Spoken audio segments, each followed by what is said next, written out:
జై వాసవి శనివార వ్రత కథ. శ్రీరాఘవం దశరథాత్మజం అప్రమేయం సీతాపతిం రఘులావణ్య రత్నదీపం ఆజానుబాహుం అరవింద దళాయదాక్షం రామం నిశాసర వినాశకరం నమామి. సుబ్రహ్మణ్య అనే గ్రామముల కేశవ పండు పేదరికముగా నిండా కష్టపడుతూ ఉండిరి. వాళ్ళకు లక్ష్మి అమ్మ అనే భార్య, నారాయణ పండు అనే కుమారుడు ఉండిరి. కేశవ పండు పేదరికముగా ఉండేను, దేవుడు పైగా భక్తిగా ఉండిరి. అప్పుడు శ్రీరాములు ముసిలి ఆయన వేషముల కేశవ పండు ఇంటికి వచ్చిరి. కేశవ పండు సంతోషముగా పాదపూజ చేసి క్షేమ సమాచారం అడిగినప్పుడు శ్రీరాములు, నాకు 3 దినాలుగా భోజనం లేదు, నాకు భోజనం పెట్టు, మాడలనే తృప్తి చేస్తావు అని చెప్పిరి. అందుకు కేశవ పండు, నేను ఏమి చేస్తూ నాటికి సంపాదించి తినేదానికే లేకుండా ఉంది అని చెప్పేసి కొంచెం ఆలోచించి, స్వామి కోపము చేసుకోవదండ, చిన్న బిడ్డ తినే అంత అన్నం ఉంది, మీకు తెచ్చి పెట్టేను అని చెప్పేసి లోగపోయి చూస్తే అన్నము మాయంగా పోయినది. అప్పుడు కేశవ పండు వాళ్ళ కష్టాన్ని గేలి చేసుకుని ఆగిలింట వచ్చిన వారికి అన్నం పెట్టిందుకు లేదు, దానించి నా ప్రాణము ఉండి ప్రయోజనం ఏమి అని వెలవడ వచ్చేటప్పుడు స్వామి మంచి నీళ్ళు ఇయ్యమండ అడిగిరి. ఇంటిలోకి పోయి తన భార్యని మంచినీళ్ళు అడిగిరి. అందుకు భార్య, నా భాగం ఇచ్చేది లేదు, మీ భాగం రాత్రికి దానే, నీళ్ళు కావాలంటే ఇయ్యండి అని చెప్పాను. నీళ్లు ఎత్తుకుని పోయి స్వామికి ఇచ్చిరి. నీ భక్తిని మెచ్చితిని, శనివారం ఒక్కబదు ఉండి రాములు పూజ చేసి రాములు కథ చెప్పుకుని ఉంటే కష్టాలు తీరి ఐశ్వర్యం కలుగును.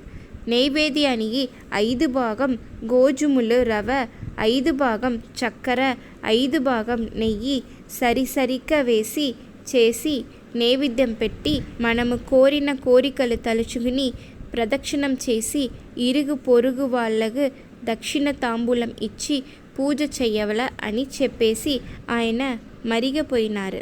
వాళ్ళ చెప్పిన ప్రకారం కేశవ పండు శనివారము ఒక్కబదు ఉండి పూజ చేసి కథ చెప్పి దక్షిణ తాంబూలం ఇచ్చిరి. వాళ్ళకు ఐశ్వర్యం వచ్చినది. వాళ్ళ కొడుకు మంచి తావు చూసి ఒక కన్యకని పెళ్లి చేసి పెట్టిరి. వాళ్ళకు ఒక ఆడబిడ్డ పుట్టేన. కేశవ పండు దేవుడిని మరియగండ ఉండ్రి. పేద సాధులకు అంతా దాన ధర్మం చేసిరి.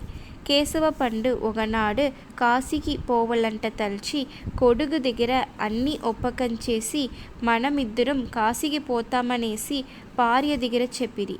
అందుకు భార్య, ఇన్నాళ్ళు దుట్టు కాసు లేనప్పుడు కష్టపడితిమి, ఇప్పుడు ఐశ్వర్యం ఉండేటప్పుడు ఎందుకు ఇల్లుని ఉడిచేసి పోవలా, నేను రాలేదు, మీరు కావాలంట పోండ అని చెప్పాను. సరి అని కొడుకుని పిలిచి శనివార పూజ విధానము అన్నీ చెప్పించి తప్పకుండా చేస్తా ఉండు అని చెప్పేసి ఆయన కాశీకి పోర్చిరి. అక్కడ భక్తులు తోడ చేరుకుని కాశీ విశ్వనాథుని దర్శనం చేసుకుని పూజ మంగళ ఆరతులు చేసుకుని సంతోషంగా ఉన్నారు.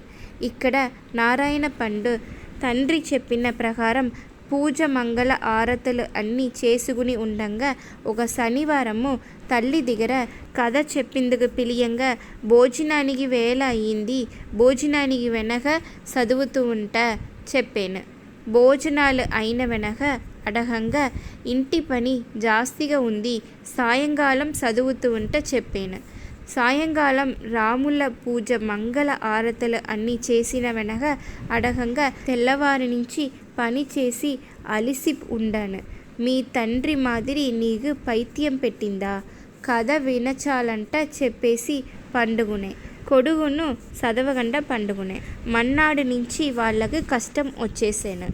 ఒకనాడు కొడుకు స్నానానికి పోయేటప్పుడు తల్లి పిలిచి, ఇంట్లో ఏమీ లేదు, నువ్వు పాడిగా పోతా ఉంటే ఏమీ అయ్యేదింట చెప్పంగా. అందుకు కొడుకు, నేటికి కావలసిన బియ్యం పప్పు పక్కానింట్లో తీసుకో, వెనక ఇచ్చుకోవచ్చుంట చెప్పాను.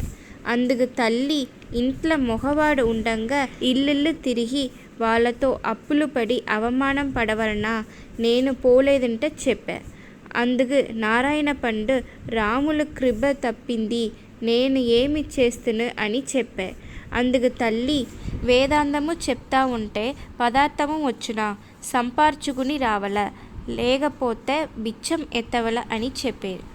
అందుకు కొడుకు అట్లనే చేసేను, బిచ్చం ఎత్తిందుకు ఒక పాత్రము ఇయ్యండ అని కొడుకు అడగంగా తల్లి వెతికి చిల్లుపోయిన పాత్రము ఎత్తి చింతపండు అంటపెట్టి ఇచ్చాను. నారాయణ పండు దేవుడిని ప్రార్థన చేస్తా బిచ్చానికి పాయసిక్కింది భోజించుకుని కాలం తోస్తా ఉండేను. ఇట్లా ఉండంగా ఇరుగు పొరుగు వాళ్ళు వీళ్ళకు దుట్టు లేకుండా ఉండితుండు వచ్చి అంతలోక ఇంత కష్టం వచ్చేసేను, ఏమి కారణమో తెలియలేదుంట ఆశ్చర్యపడిరి. అక్కడ తండ్రి గంగా స్నానం చేసుకుని గంగా కావడితోనే తన గ్రామానికి వచ్చాను. వాళ్ళింటి దగ్గర వచ్చి ఇల్లు గురుతు చిక్కండ నిలుచుకుని ఉండంగా ఒక కుడిసలోక దరిద్ర దేవత మాదిరి మూతి కడగకుండా కోడల దగ్గర జగడము ఆడుతా ఉండంగా భార్య సద్దు విని మన ఇల్లుతా అని లోహపోయిరి. అప్పుడు కోడలు పూజ రూము శుద్ధం చేసి గంగని అక్కడ పెట్టిరి. భార్య దగ్గర ఇంత కష్టం ఎట్లా వచ్చేన అని కేశవ పండు అడగంగా అందుకు భార్య మహాలక్ష్మి ఉక్రమిగా మారి నిండ బాగా ఉంది. ఇంటి మొగవాడు ఇంటి పైగా గమనం లేకుండా 3 నెల ఆయన ఇంటికి రాకుండా ఉంటే ఎట్లా అయ్యేది, అట్లాంట సర్దు వేసేను. బిచ్చానికి పోయిన కొడుకు ఆ నాడుగా పాత్రము నిండి బియ్యం చిక్కేను. నేటికి నిండ బియ్యం చిక్కింది, తృప్తిగా భోజేయవచ్చు అని తలిసి ఇంటికి వచ్చాను. ఇంటికి రాగా తండ్రి వచ్చింది చూసి తండ్రి ఎప్పుడు వస్తురింట నమస్కారం చేసి అడిగాను. తండ్రి ఇంత కష్టం ఎట్లా వచ్చేనంట అడగంగా కొడుకు శనివారము కదని తల్లి వినగంటాను, నేను చదవగంటాను, ఇంత కష్టం వచ్చింది అని చెప్పాను. అందుకు తండ్రి నువ్వును తల్లి మాట వినుగుని ఇంత కష్టం పడితివి, నువ్వు పోయి రాముల దర్శనం చూడకుండా నా మూతిని చూడవద్దని చెప్పిరి. తండ్రి మాట తప్పకుండా తల్లి తండ్రి దగ్గర ఆశీర్వాదం తీసుకుని భార్య దగ్గర నేను రాములు దర్శనానికి పోతానంట చెప్పంగా అది మీ కూతుర్ని పిలుచుకుని పోండా అని చెప్పాను. సరి అని కూతుర్ని పిలుచుకుని రాముల దర్శనానికి పోయినారు. పోతా ఉండంగా అక్కడ కూతురికి పెళ్లి చేయవాలంట చెప్పి ఒక నందవనాల సంఘం కూర్చి నా కుమార్తెని ఉగురు పెళ్లి చేసుకునేరంట అడగంగా అందులో ఒక బ్రాహ్మడు నేను పెళ్లి చేసుకునేను అని చెప్పంగా పెళ్లి చేసి పెట్టిరి. పెళ్లి అయిన వెనక కూతురు అల్లుడికి రాముల పూజ శనివారము కదా, శనివారము ఒక్కబద్దు అని ఉపదేశం చేసి ఆయన రాముల దర్శనానికి పోయిరి. పోతా ఉండంగా అక్కడ ఒక కన్నిగ నిండ వ్యసనంతోడ కూర్చుకున్నది.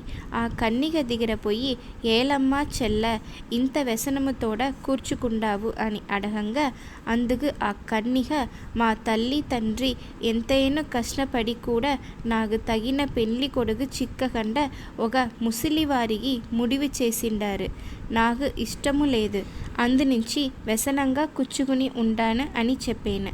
అందుకు నారాయణ పండు శనివారము ఒక్కబత్తు ఎత్తుకుని కథ చెప్పుకుని రాముల పూజ చేసుకుని ఉండు, నీకు మంచిది కలుగును, మా తండ్రికి రాముల ఉపదేశం చేసిరి, మాకు మంచిది కలిగేను, ఆ మాదిరి నీకు మంచిది కలుగును అని చెప్పి రాముల ఉపదేశం చేసి ఆయన పోయిరి. కొంచెం దూరం పోతా ఉండంగా ఒక కుట్టివాడు కలాన కాహిలు గువ్వలుని తరుముతా ఉండే. అక్కడ నారాయణ పండు వచ్చి తాత కాహిలు గువ్వలు తింటా ఉంది, మీరు పాటిగా తరుముతా ఉండారు, అది ఏమో పోలేదు అని అడగంగా అందరూ ఆ కుట్టివాడు నేను ఏమి చేస్తున్నా, నాకు కండ్లు లేదు, నన్ను ఎందుకు చేర్చరు, ఊరికి అన్నము తింటా ఉంటే దానికి ఈ పని అయినా చెయ్యి అని పంపించి ఉండారు అని చెప్పా. అందరూ నారాయణ పండు మా తండ్రికి రాముల ఉపదేశం చేసినట్ల మీకు చెప్పిస్తాను, మీకు మంచిది కలుగును అని చెప్పి శనివారము ఒక్కబద్దు ఉండి రాముల పూజ చేసి రాములు కథ చెప్పుకుని ఉంటే మీకు మంచిది కలుగుని అని చెప్పేసి పోయిరి. ఆ కుట్టివాడు మరు శనివారము పూజ చేసి కథ చెప్పి అందరికీ దక్షిణ తాంబూలం ఇయ్యంగా అతనికి కంట్లు వచ్చేసేను. బంధువులతో చెప్పి నిండా సంతోషంగా ఉన్నారు. ఇక్కడ నారాయణ పండు పోతా ఉండంగా ఒక నాగల దగ్గర ఒక ముసిలి ముత్తైదు చంప మీద చెయ్యి పెట్టుకుని వ్యసనంగా కూర్చునుండే.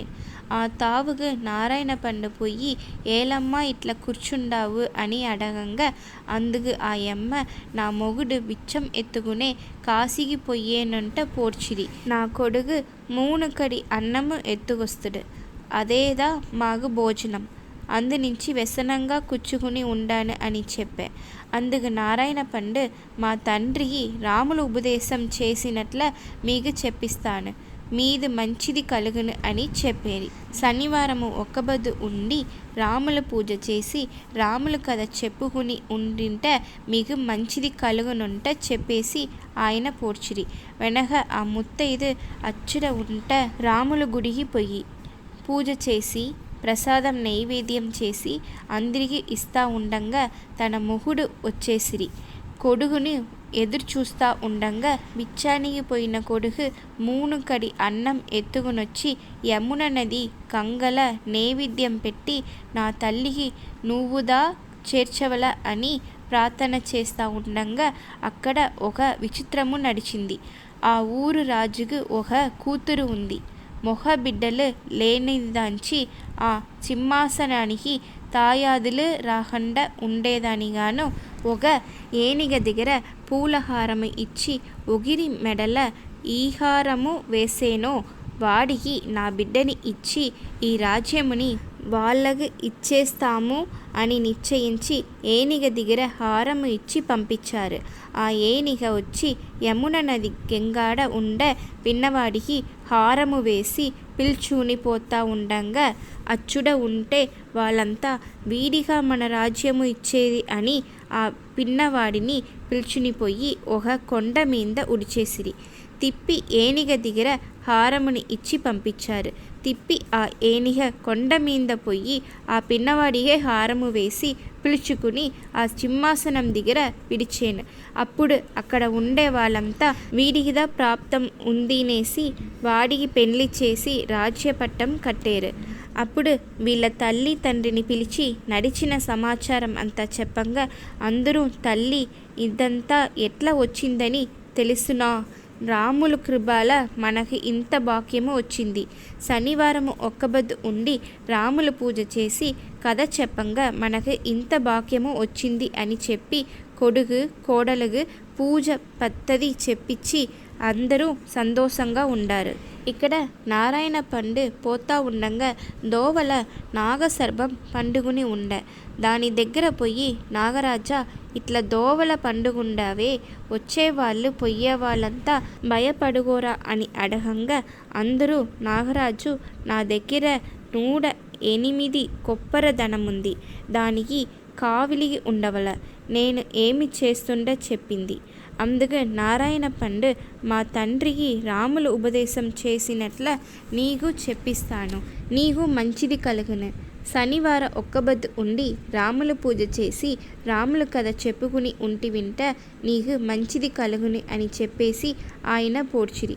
పోతా ఉండంగా ఒక చెరువు గెట్ట మీద ఒక రాజు యోసన చేస్తా కూర్చుకుని ఉండ్రి. ఆ రాజు దగ్గర పోయి ఏల ఇట్లా యోసన చేస్తా ఉండేరు అని అడగంగా ఆ రాజు దినం దినం చెరువు గెట్ట కట్టి రాత్రి అయితే పడేస్తాంది. మా రాజ్యము అంతా అల్లకల్లోలంగా ఉంది. అందునుంచి ఇట్లా కూర్చుకుని ఉండాను అని చెప్పంగా నారాయణ పండు అందరూ రాముల్ని నమ్మితే మంచిది కలుగును. మా తండ్రికి రాములు ఉపదేశం చేసినట్ల మీకు చెప్పిస్తాను. మీకు మంచిది కలుగును. శనివారము ఒక్కబొద్దు ఉండి రాముల పూజ చేసి రాముల కథ చెప్పుకుని ఉండ్రింటే మీకు మంచిది కలుగును అని చెప్పేసి ఆయన పోడ్చిరి. ఇక్కడ నాగపాము శనివారము పూజ చేసుకుని ఒక్కబొద్దు ఉండంగా నాగపాము కలల వచ్చి నా పత్తుడికి 108 కొప్పర ధనము ఇయ్యి నీకు ముక్తి కలుగుని అని రాముల చెప్పిరి. ఇక్కడ రాజు శనివారము ఒక్కబొద్దు ఉండి కథ చెప్పుకుని ఉండంగా ఆనాడు రాజు కలల వచ్చి నీ కూతురు ఋతువు అయ్యింది. అది రాత్రి అయితే నిండా ఆయాసం పడి కొంగెత్తి వేసుకుని పండుగుండింది. ఆ పావం నీకు తగిలి అందునుంచి సెరువుగెట్ట నిలిచెల్లేదు. దానించి నీకు ఒగురు రామనామము ఉపదేశించిరో వాళ్ళకు నీ బిడ్డని పెళ్లి చేసి ఇచ్చేయని రాములు చెప్పిరి. అప్పుడు రాజు లేసి పెండ్లాం బిడ్డల దగ్గర చెప్పి సంకల్పం చేసేసి పండుగునేరు.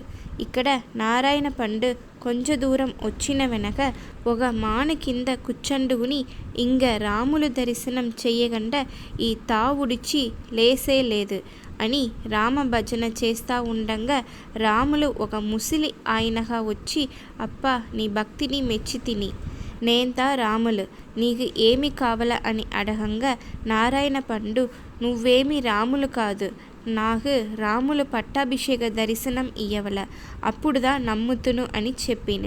అప్పుడు రాములు పట్టాభిషేక దర్శనం ఇచ్చిరి. అది చూసేసి నారాయణ పండుగ ఏమీ మాట్లాడిందుకు తోంచలేదు. అప్పుడు రాములు నువ్వు ఒగిరిగంత ఉపదేశం చేస్తివో వాళ్ళ దగ్గర పోయి వాళ్ళు ఇచ్చింది తీసుకుని ఇంటికి పో అని చెప్పిరి. నారాయణ పండు నేను ఇంటికి పోయిన వెనక మా తల్లి తండ్రి ఎదురుగా ఈ మాదిరి పట్టాభిషేక దర్శనం ఇయ్యవలని అడగగా అందుకు రాములు సరి అని చెప్పేసి మరిగిపోయిరి. నారాయణ పండు ఇంటికి పోయేటప్పుడు రాజు దగ్గర రాగా రాజు తన కూతుర్ని పెళ్లి చేసి ఇచ్చి తగిన మర్యాద చేసి పంపించినారు. నాగపాము దగ్గర రాగా నాగపాము 108 కొప్పర ధనము ఇచ్చేసి అది మోక్షం పోతేనో వెనక ముసిలి ముత్తైదు దగ్గర రాగా వాళ్ళను తగిన మర్యాద చేసి పంపించిరి. వెనక కుట్టివాడు దగ్గర రాగా వాడు దుట్టు కాసి ఇచ్చి తగిన మర్యాద చేసి పంపించేను. వెనక కన్నిగ దగ్గర రాగా వాళ్ళ తల్లి తండ్రి మిమ్మల్ని పెళ్లి చేసుకోవాలంటే చెప్తుంది, మీరు పెళ్లి చేసుకుంటాను చెప్పంగా పెళ్లి చేసుకునిరి. వెనక కూతురింటికి వచ్చి కూతుర్ని అల్లుడిని పిలుచుకుని ఇంటికి పోయారు. అప్పుడు అక్కడ ఐశ్వర్యం వచ్చేసేను. రాములు కేశవ పండు కలల వచ్చి నీ కొడుకు కోడలు మనవరాళ్ళు మనవడు అందరూ వచ్చేసిరు, నువ్వు పోయి పిలుచుకురా అని చెప్పంగా దాను పోయి అందరినీ పిలుచుకుని వచ్చి క్షేమ సమాచారము అన్నీ అడిగిరి. పిమ్మడ పొరటాసి శనివారము వచ్చి అప్పుడు ముత్తైదులు అందరినీ పిలిచి అఖండ రామ భజన చేసి దక్షిణ తాంబూలం ఇచ్చి భోజనాలు పెట్టిరి.